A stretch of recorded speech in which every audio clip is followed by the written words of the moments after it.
Ania gaizkak aukera desberdinak ematen dizkigu, ezta? Ile alde batetik, bizarrare, bitiliguari buruz ere hitz egingo dugu. Zeintzuk dira zure proposamenak?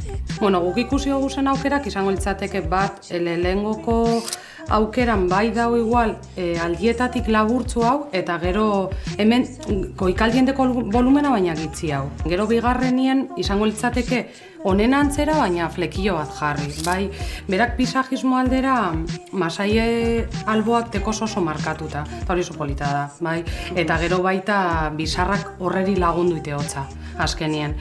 Orduen, bueno, izango litzateke bai baloratzea, bai? Aukera bat izango litzateke hola berakteko moduen ontze edo bestela flekilloa jarriz.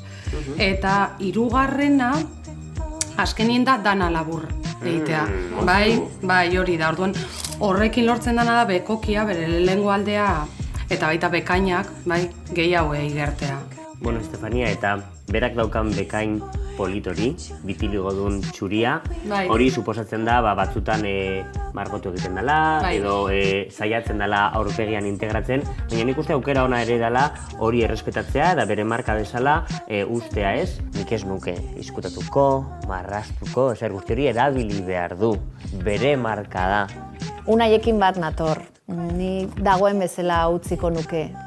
Gaizka da bere osotasunean eta bitiligua bere parte bat da, ez? Nik bai uste dut igual dala bere nortasun parte bat, ez? Orduan nik uste ongo litzateke lagondo lan gelditzea. Indarra ematen dio, bai, hori da.